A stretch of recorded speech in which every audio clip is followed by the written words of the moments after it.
Hello students, अध्याय 3 के पहले पार्ट में हम लोगों ने दो चरों के रैखिक समीकरण अध्याय में दो चरों के रैखिक समीकरण का आलेख देखा।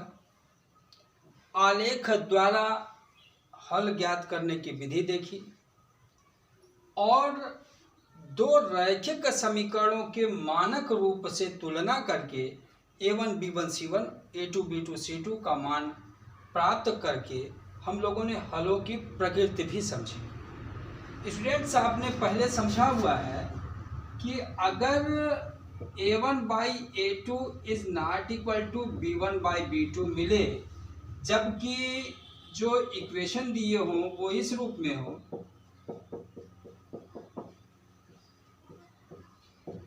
तो स्टूडेंट्स हम लोग कहेंगे कि इस दिए गए दोनों रैखिक समीकरणों का अद्वितीय हल प्राप्त होगा, यानी यूनिक सॉल्यूशन होगा।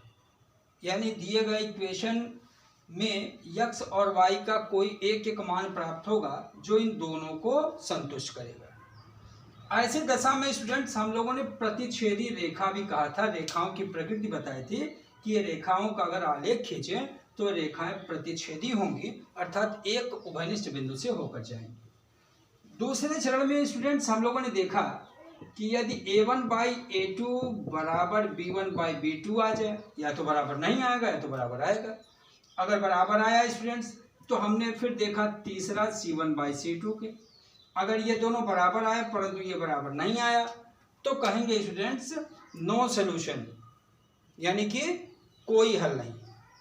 ऐसी दशा में रेखाओं की प्रकृति, जब हम लोगों ने रेखा खींचा स्टूडेंट्स तो हम लोगों को समानांतर रेखा प्राप्त हुआ था और कहा था कि जो जो बिंदु इसे संतुष्ट करेंगे वो इसे संतुष्ट नहीं करेंगे। इसके अलावा तीसरी केस हम लोगों ने स्टूडेंट्स प्राप्त किया a1 बाई a2 बराबर b1 बाई b2 और बराबर c1 बाई c2 भी मिल सकता है। ऐसी दशा को हम लोगों ने कहा था स्टूडेंट्स मेनी सॉल्यूशन, अनंत हल, अनेक हल। और आलेख खींचने पर हम लोगों को क्या प्राप्त हुआ था स्टूडेंट्स? संपाती रेखा, यानी ओवरलैपिंग लाइन, यानी पहली रेखा पर जितने बिंदु मिले वो सारे बिंदु इसे भी संतुष्ट किए। इस प्रकार हम लोगों ने कुछ प्रश्नों का अभ्यास भी किया था स्टूडेंट्स। आज हम लोगों को देखना है दो चरों के रैखिक समीकरणों को हल करने की अन्य विधियां। अन्य विधियों में कौन कौन सी मिली आपको? विलोपन विधि, प्रतिस्थापन विधि और बज्र गुणनखंड विधि। देखेंगे स्टूडेंट्स, सबसे पहले विलोपन विधि क्या है।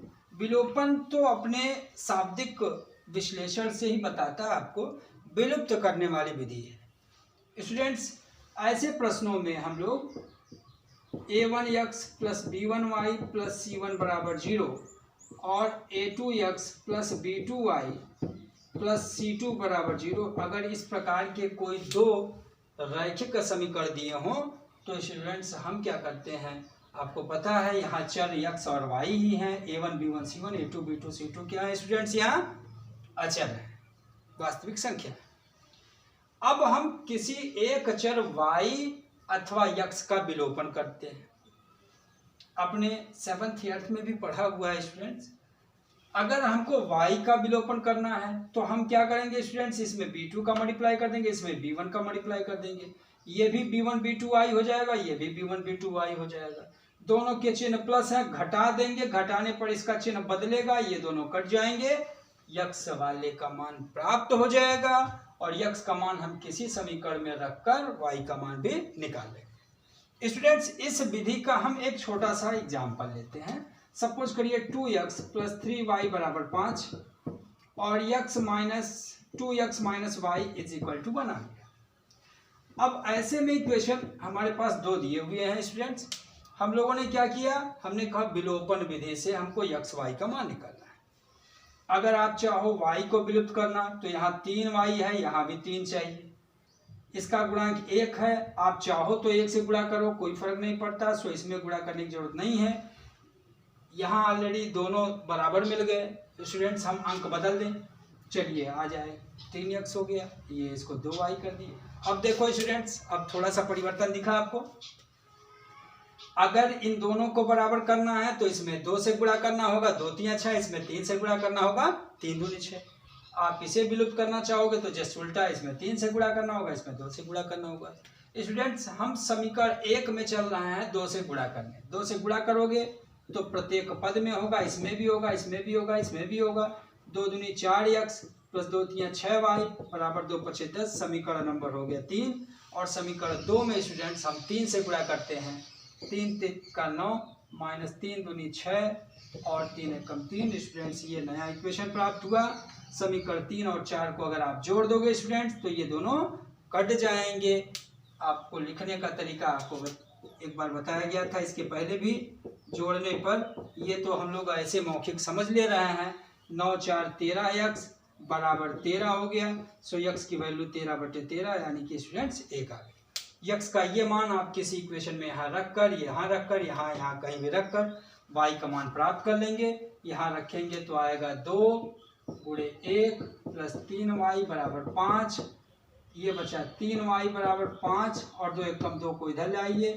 5 से 2 गया 3, 3y बराबर 3। तो स्टूडेंट्स y का मान भी 1 मिल गया। स्टूडेंट्स, इसके अतिरिक्त आपको बताया जाता है कि लिखने का तरीका क्या था। आपने समीकरण 1 में गुणा किया, कितने से? 3 से। 2 में कितने से? इतने। और चिन्ह अगर दोनों के विपरीत आपको दिखे तो आपको जोड़ देना है, और जोड़ने पर कोई चिन्ह नहीं बदलता। लेकिन अगर दोनों धन होते स्टूडेंट तो घटाना पड़ता। जिसे घटाते उसका चिन्ह बदल जाता। चिन्ह बदलते ही दोनों परिमाण में समान होते और कट जाते। ठीक है स्टूडेंट, इस प्रकार हम लोगों ने विलोपन विधि समझ लिया। इसके बाद स्टूडेंट्स आती है दूसरी बारी प्रतिस्थापन विधि की। प्रतिस्थापन विधि यानी सब्स्टिट्यूशन मेथड।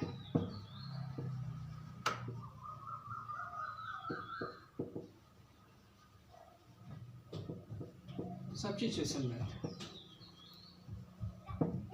स्टूडेंट्स, प्रतिस्थापन का शाब्दिक विश्लेषण आप देखिए क्या अर्थ निकालता है। प्रतिस्थापित करना है, यानी अगर दो इक्वेशन दिए हैं a1x plus b1y plus c1 बराबर 0 और दूसरा इक्वेशन स्टूडेंट्स दिया a2x plus b2y plus c2 बराबर 0, तो ऐसे में क्या करते हैं स्टूडेंट्स, या तो इस समीकरण से हम y का मान निकालकर इसमें लाकर रख देते हैं। अगर हम यहाँ से y का मान निकाले तो x के पदों में निकलेगा, यहाँ लाकर रखेंगे तो x के रूप में ही आएगा। सो दूसरा चर तो वैसे ही y गायब हो गया, x का मान निकल जाएगा। और जैसे ही x का मान निकल जाएगा ये मान ले जाकर हम इक्वेशन नंबर 1 या 2 में रख देंगे, y का मान भी हमको प्राप्त हो जाएगा। इसका भी कोई उदाहरण देखते हैं स्टूडेंट्स। मान लीजिए एक क्वेश्चन मिलता है आपको 3x प्लस वाई इक्वल 7 और x माइनस वाई बराबर 2। कहा जाए स्टूडेंट्स इन दोनों समीकरणों को आप प्रतिस्थापन विधि से हल करिए। तो आप किसी एक इक्वेशन से आप चलिए समीकरण 1 से निकाल लीजिए या 2 से निकाल लीजिए, आपकी इच्छा। समीकरण 1 से 3x प्लस वाई बराबर 7 आ गया स्टूडेंट्स, तो y बराबर आ गया 7 माइनस 3x। समीकरण 1 से अगर आपने y का मान निकाला तो 2 में रखिए। अब समीकरण 2 में y का मान रखने जा रहे हैं स्टूडेंट। समीकरण 2 में y का मान रखने पर रखेंगे स्टूडेंट्स तो ये मिला x माइनस वाई की जगह 7 minus 3x is equal to 2। ये देखिए स्टूडेंट्स x माइनस का मल्टीप्लाई किए, माइनस प्लस या माइनस, माइनस माइनस या प्लस, 3x इक्वल 2 हो गया। 3x और 1x 4x हो गया स्टूडेंट्स। तो और ऋण 7 इधर आया तो प्लस 7 हो गया, 2 7 9। सो x की वैल्यू हो गई 9/। अब x की वैल्यू आ गई स्टूडेंट, तो x का ये मान आप चाहे इस समीकरण में या इस समीकरण में रखकर y का मान निकाल लोगे। मुझे लगता है स्टूडेंट्स प्रतिस्थापन विधि भी आपने समझ लिया है। ऐसे विलोपन और प्रतिस्थापन पर स्टूडेंट्स आपको 2-2 प्रश्न लगाने होंगे। जो नहीं आएगा आप बताओगे, हम लोग उसका सलूशन आपको प्रोवाइड करा देंगे। इसको फिर से आप समझाएंगे। एक और भी महत्वपूर्ण तरीका इसमें देखने को और आपको मिलेगा स्टूडेंट्स, वो क्या है? वज्र गुणन। लेकिन उसको हम लोग अगले वीडियो में रखते हैं। इसी पर कुछ अभ्यास आपको और करा देते हैं। प्रतिस्थापन विधि के एक एग्जाम्पल कोई और ले लेते हैं। सपोज करो आपसे 2x plus ax plus by equal 7 और x माइनस वाई इक्वल 4 हो गया। इक्वेशन स्वाभाविक सी बात है, मैंने a और b के रूप में रखा है तो आंसर में भी a और b आएगा। स्टूडेंट्स यहाँ से आप x का मान निकालो, इसमें ले आकर रख दो तो y का मान निकल जाएगा, या y का मान निकालो इसमें ले आकर रखो x का मान निकल जाएगा, अथवा यहाँ से निकालो यहाँ रखो। ठीक है स्टूडेंट, हम लोगों को आसान ये लग रहा है इस बार। समीकरण 2 से क्या होगा, x की वैल्यू आ जाएगी स्टूडेंट्स 4 प्लस वाई, और ये मान x का ले जाकर हमको रखना होगा इसमें, यहाँ रखेंगे, इसको सॉल्व करेंगे, यहाँ से y की वैल्यू मिल जाएगी। कैसे, समीकरण 1 में मान रखने पर, यानी समीकरण 1 से। आइए देखा जाए स्टूडेंट्स, ये आ गया a और x की जगह हो गया 4 plus Y plus B Y is equal to 7, ये हो गया 4a students plus A Y is added by 4ay। देखिए ये मिल गया आपको, यहाँ से आप y कॉमन ले लो, a प्लस बी बच गया और ये हो गया 7 minus 4a students. So y की वैल्यू आ गई 7 minus 4a divided by a plus B.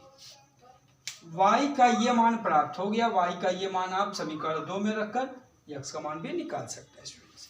ऐसे और भी प्रश्नों पर आपका अभ्यास करना होगा स्टूडेंट्स। विलोपन विधि, प्रतिस्थापन विधि पर आपको आपके प्रश्नावली में भी बहुत सारे प्रश्न दिए हुए हैं, इसको आप सरल करोगे, सॉल्व करिएगा। जो नहीं आएगा वो हम लोग फिर से बताएंगे। कुछ प्रश्न और आपको बताया गया था कि किन मानों के लिए इसके अनंत हल होंगे, अनेक हल होंगे, बहुत कोई हल नहीं होगा या अद्वितीय हल होगा। तो स्टूडेंट्स ऐसे प्रश्नों को भी आपको सरल करना होगा, प्रश्नों को आप सरल करिएगा। यदि कहीं आपके प्रश्नावली के प्रश्न में कहीं कोई डाउट आता है स्टूडेंट्स, तो व्हाट्सएप के द्वारा आप या मैसेज के द्वारा आप अपने प्रश्नों को हमारे पास पहुंचाइए। निश्चित रूप से आपके सभी प्रश्नों का सलूशन आपको प्रोवाइड कराया जाएगा। ठीक है स्टूडेंट्स।